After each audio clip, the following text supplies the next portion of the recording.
Is there something that you know you should be doing to improve your health, but you can't quite seem to make it happen? If you're listening to this podcast, you may be thinking this about the Wahls Protocol. It's a scientifically proven diet to improve quality of life with multiple sclerosis, the very thing you are desperate to achieve. Yet we can't quite figure out how to stay on it. It feels too restrictive. The meals seem boring and bland, and nothing about it seems appealing, except for the results. So is there an easier way to get these results? As a nutrition coach specializing in multiple sclerosis and autoimmune disease, I'm sharing with you my top 5 tips for staying consistent on the Wahls Protocol. And my friend, if you want a more personalized approach to creating your MS diet and lifestyle, check out my private coaching program. It includes a comprehensive assessment, personalized strategies, and lifestyle support. Each month, I accept only 3 new clients. So if you are interested, apply at alenebrennan.com/coach. Now on to today's episode. There are 1 million people diagnosed with multiple sclerosis in the US. So that makes you 1 in a million. And you have a special purpose in this world that no diagnosis can take away from you. So if you are ready to reclaim your body, mind, and life from multiple sclerosis, welcome to my MS podcast. I'm your host, Alene Brennan. The better part of the last 7 years, I've been coaching clients on how to make the Wahls Protocol more realistic for them. So many people reach out to me saying, Alene, I want to follow the Wahls Protocol, but I can't figure out how to make it work in my life. It just feels so restrictive. The meals don't look appealing, and it's too time-consuming. I have a life. Not to mention an ongoing battle with fatigue and brain fog and all the other daily reminders of living with MS. I don't have time to make every meal from scratch. I can't spend my entire day in the kitchen. I need something that's going to be quick and easy. Does it sound like I'm reading your mind right now? Well, if so, it's not just you. And spoiler alert, you're not the problem. It's not your lack of motivation. It's not your lack of commitment. And it's not your lack of knowledge either. Look, the reality is it's not just about what you know. It's about what you're doing.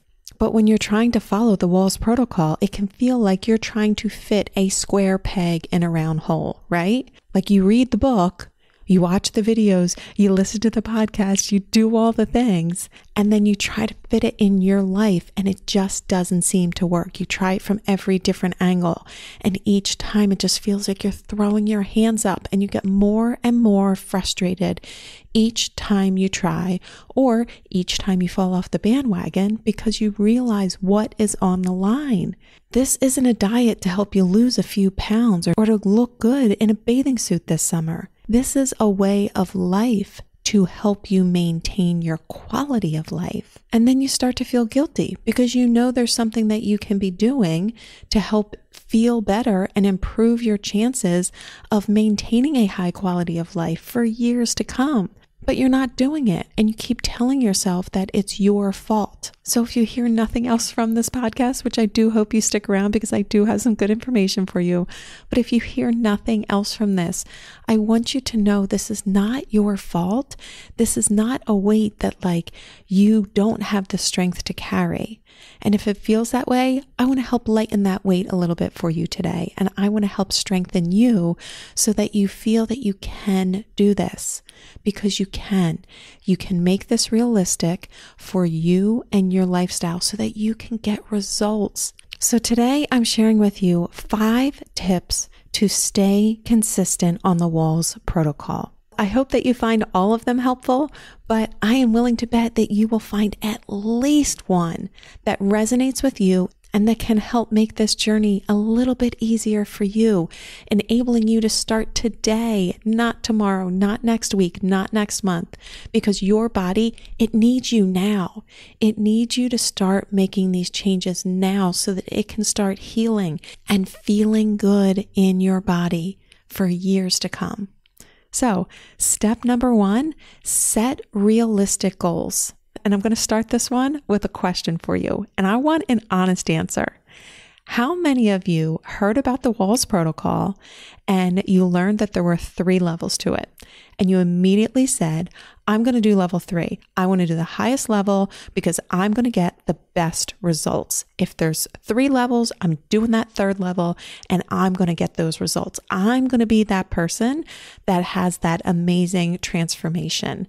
I'm going to be that person that lives that lifestyle and I'm going to feel so good. And then you looked at the plan and you realized just how strict it is. And you thought, maybe I'll start next week. And you thought of 1,000,001 different reasons why you weren't ready yet. You're committed. You're going to do it, but just not yet. You have to figure a few things out yet. You have to wait for things to calm down. You're just not ready yet. Or maybe you felt this way about level 1. Maybe you haven't had a vegetable in, I don't know. Can you even remember? So when you look at the concept of eating 9 cups a day, the thought of that is just like all too overwhelming. What would your body even feel like if you ate 9 cups of vegetables a day? You literally can't remember the last time you had a vegetable, unless the French fries and the ketchup count, right? But again, you look at those 9 cups, it feels so intimidating, so you hold off. I think one of the biggest mistakes people make when looking at the Wahls Protocol is thinking that it's an all or nothing approach. And listen, I'll admit, I very easily have that mindset as well, because in part, that's been some of the messaging out there. Like, one cheat could have detrimental effects, and that is true. However, that's not meant to stand in the way of just getting started. It's not opening the door for you to take that first step and just get started with it. And that's what I want to encourage you to do today. Where are you at right now? Where are you at right now? What would be one step that you can take that starts getting you closer to the Wahls Protocol? You don't have to do everything at once on day 1, but don't keep putting off day 1 because you're not ready to take any steps yet. Figure out how to take just one step. Dr. Wahls, I promise you, is not going to come and pound down your door if you choose to have 2 servings of vegetables today because yesterday you only had 1.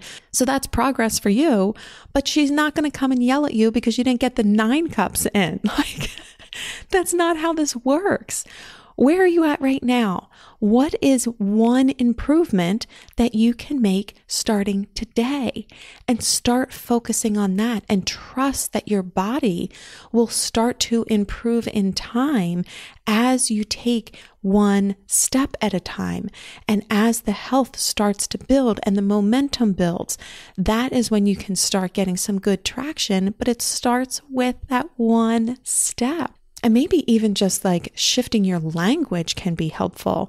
So instead of focusing on 9 cups, because that feels very rigid and I have to measure and all these things, maybe you just focus on getting more servings of vegetables in. So set your measuring cups aside. Get your big serving spoon out, put 1 scoop of veggies on your plate today that you didn't have yesterday. See how that just feels better when you're like, I'm going to have 1 more serving of vegetables today versus I have to have 9 cups of vegetables. I am not knocking the science or the importance of getting those 9 cups in. That is important. Dr. Wahls put a tremendous amount of research into it, and she was able to identify the different categories that are helpful for us: the leafy green, the sulfur rich, the deeply colored. But I have heard from Dr. Wahls directly because I've asked her this question over and over again, and she's very consistent with her answer. The reason why she developed the Wahls Protocol with the 9 cups is to make sure you don't go hungry. So somebody who is petite is not going to be able to get those 9 cups of vegetables in every day the way somebody is who is maybe a construction worker, who is outside and very physically active and has a much bigger build of their body. It's going to be much easier for them to consume 9 servings or 9 cups than somebody who's super petite and doesn't have a very active lifestyle. So don't get caught up in all of the precision of the details. Part of that precision came from the fact that Dr. Wahls is doing clinical trials with this. So she has to be very precise with what she did herself to get the results and how she's replicating that in other people as well. So there's benefit for her being able to say, hey, here are the exact details of what I did in my life to go from a wheelchair to a bike ride in 1 year. However, it's not meant to be intimidating, and it's not meant to be a barrier that stands in the way of you just getting started. So my friend, our first step in being consistent with the Wahls Protocol is setting realistic goals. So I encourage you right now, what is one step of the Wahls Protocol that you can start doing today? Because here's the thing that we know about the brain and goal setting. If you set a goal that feels unrealistic or it feels like too big of a leap from where you are right now to where you want to be, your brain has a really hard time figuring out how to get you there because it doesn't feel realistic. It feels too far of a stretch. But when you are able to condense that down to something that feels much more realistic, your brain is able to say, oh, all right, well, that's not hard. Eat more vegetables. And then throughout the day, all of a sudden, you are seeing a new vegetable at the grocery store that you've been wanting to try and you just haven't seen it. And now all of a sudden, your brain is bringing your attention to it. You're flipping through a magazine or you're scrolling online and all of a sudden you see all these amazing recipes for vegetables that look appealing. When you set realistic goals, your brain gets on board and it starts identifying all the steps that are in front of you every single day to help get you closer to that goal. So set realistic goals, allow this to help engage your brain to help get you there, but also take the pressure off that you have to be perfect or do everything all at once on day one. I will tell you, this is one of the biggest things that I hear from clients that I have worked with in helping them to adopt the Wahls Protocol or make whatever dietary changes that they have goals for, because it's different for each person. But some of the feedback that I get when clients graduate my coaching program that means the world to me is they will say, they're like, Alene, you just made this realistic for me. I tried doing this so many times before and it never felt doable. It never felt realistic for me to maintain with my lifestyle. And you met me where I was at. You didn't force everything on me, but you also held me accountable. You helped me to make consistent changes that got me the results that I've been wanting. So that's my message to you.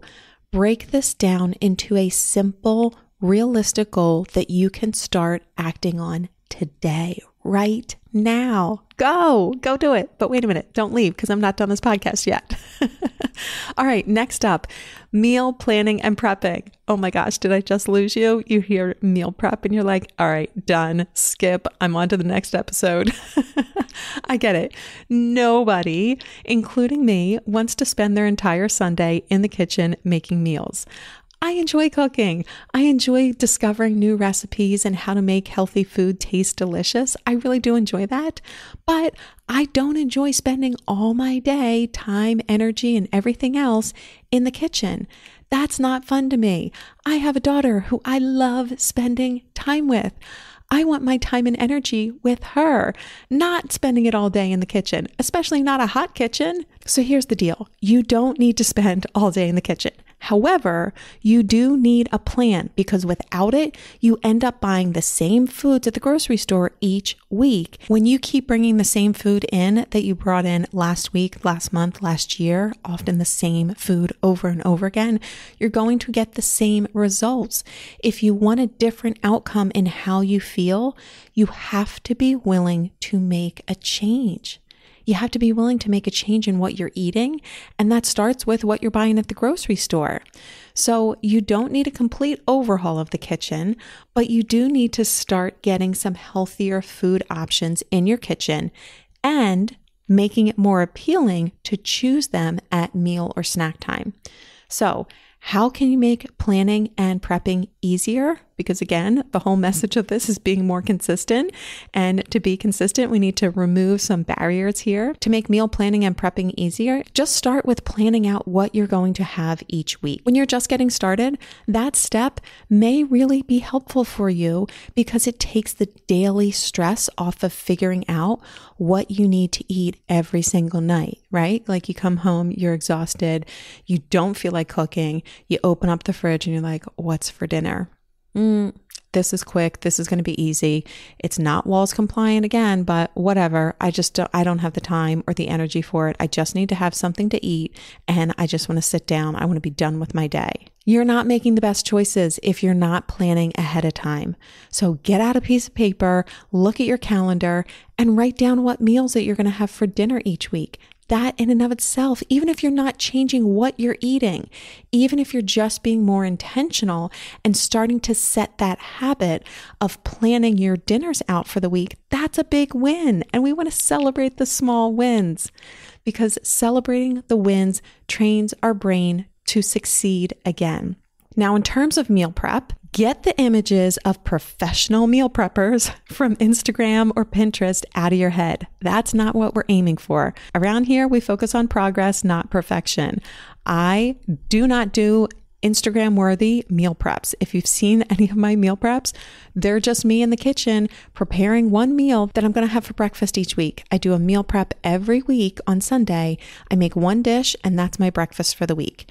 And then I also will typically do a whole chicken in the slow cooker on Saturday night. So then that gives me some chicken that I can have throughout the week for salads, for lunches, for allergy-friendly paninis or quesadillas. Like it's quick, it's easy, it's plain chicken that can be doctored up or used in so many different ways.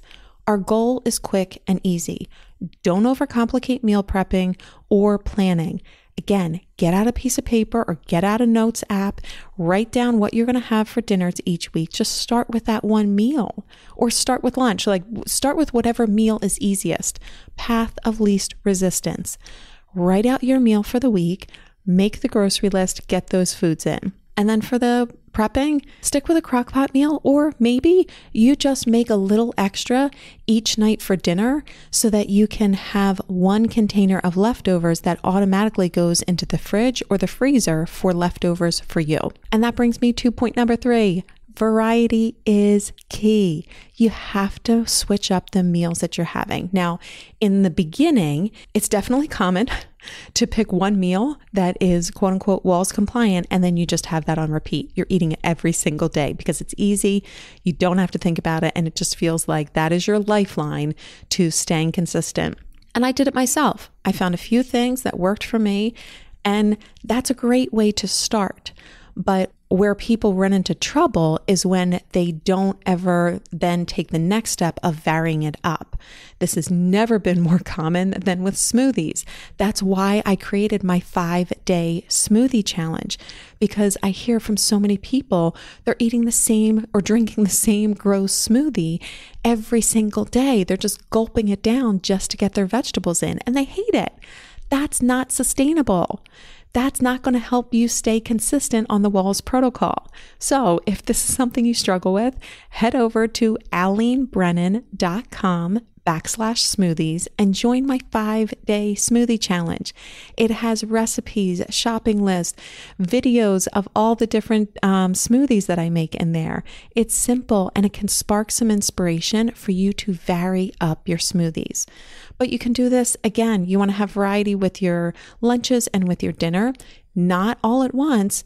Maybe you just pick one new recipe a week that you try out for dinner so that you're simplifying it down. We don't want to create overwhelm. We want to keep this simple. So start with the recipes that you are most familiar with or seem easiest or most appealing to you. Pick one recipe a week. And in time, if you think about that, there's 52 weeks in a year. If you do one new recipe a week, you're going to have 52 different recipes that you have made throughout the course of 2024. That's pretty fantastic. I'm willing to bet that's a lot more than you did in 2023. So make sure that you are varying it up. That's not only important for you to be enjoying the meals, but it's also important for gut health too, because our gut microbiome needs the variety of foods to help keep the bacteria in our gut healthy and strong. All right, 2 more to go. Let's go here. Number 4, routines and rituals. You want to establish routines so that you are incorporating this into your everyday life and not having to constantly think about what you're having, what food you have in your kitchen, what you're buying at the grocery store. The beginning of this is a learning curve though. That's why in the beginning we want to keep it super simple, because just by nature of change, that requires more energy. So one of the best routines that you can start with is, as I said before, planning out your meals. So here's what this would look like. On maybe a Friday afternoon, Friday lunchtime, whatever works best for you, look at your schedule ahead and start mapping out the meals that you're going to have. Keep it simple, but just map out the meals that you're going to have. This is on Friday. And then maybe Saturday morning is when you do your grocery shopping. And then on Sunday morning, maybe that's when you make one meal. So establishing these routines helps to get all of that decision making off your mind. So you're not having to think about like, all right, when am I going to go to the grocery store? When am I going to prep something? When you can put that like in an automatic rotation in your schedule, it's less that you have to think about. And therefore it's less energy. It runs on autopilot. So you don't have to think about it.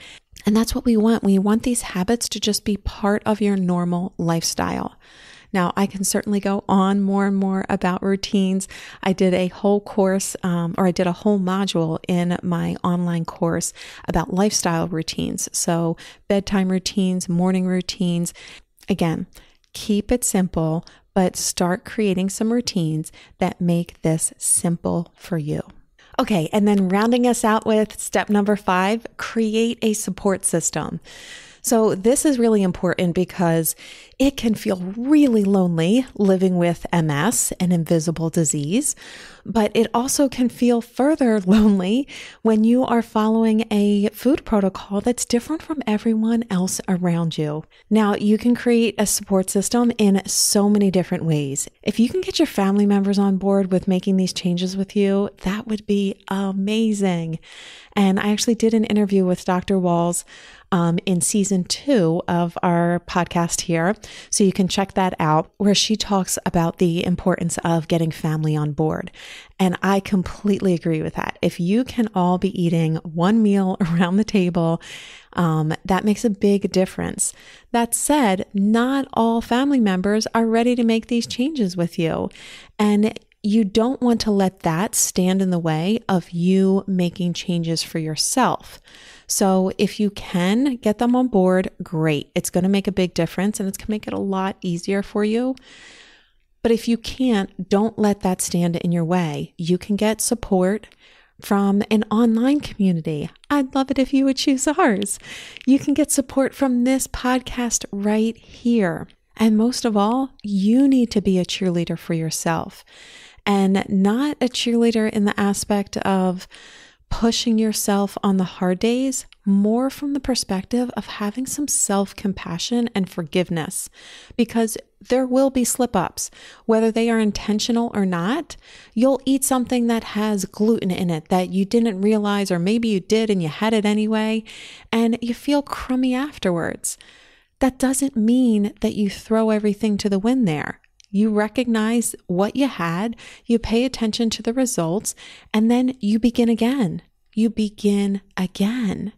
So I share this with you because this is a long journey. We're living with a chronic illness, and we're making lifestyle changes and dietary changes that are pretty significant, and that's not always easy. So whether you're able to rally your family to be your support team, or you have some friends that would be willing to get on board with you, whether they're making the changes or they are just an accountability buddy, or you use an online community or this podcast right here, find something that's going to feed your mind in a positive way. Find something that's going to help to keep that inspiration and that encouragement going. And again, remember to have compassion with yourself. You're managing life. You're managing life with a chronic illness. And you're managing life with a chronic illness and making dietary changes that aren't the easiest to make. So keep it simple, but put one foot in front of the other and keep taking one more step each day. So let's do a quick recap here. 5 steps to consistency on the Wahls Protocol. Number 1, set realistic goals. Number 2, meal planning and prepping. Keep it simple, keep it easy, but do it.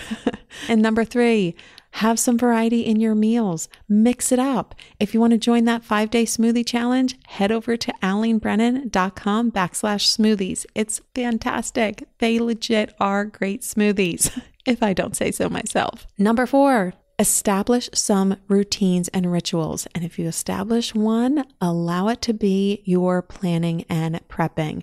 That Friday planning, Saturday shopping, Sunday, a quick and simple meal prep. And then number 5, create a support system. Get family on board, get a friend on board. I actually have a client who said that a friend from church reached out to her and she's like, hey, listen, she's like, I heard about what you're doing from a diet perspective. I'd love to be your accountability buddy if you'd want to. I have some things that I'm working on myself. So maybe just each day or each week, we could send each other a text and it could just be something simple like done. Or it could be, I ate spinach today, whatever it is. There's so many ways that you can create a support system for yourself on this journey, but find a buddy, find somebody that can be your cheerleader. And if it's me, I'm happy to be that person for you. As always, the conversation continues over on alenebrennan.com. There is a blog post that summarizes every podcast episode and includes the link to all the resources mentioned on these episodes. So join us over there so that we can tap into our collective knowledge and share even more tips to reclaiming our body, mind, and life from multiple sclerosis. Well, my friend, we've reached the end of this episode. Pick one lesson from today's discussion and put it into action now. It's time to reclaim your body, mind, and life from multiple sclerosis. And for more resources, events, and programs, head over to alenebrennan.com. See you on the next episode of my MS podcast.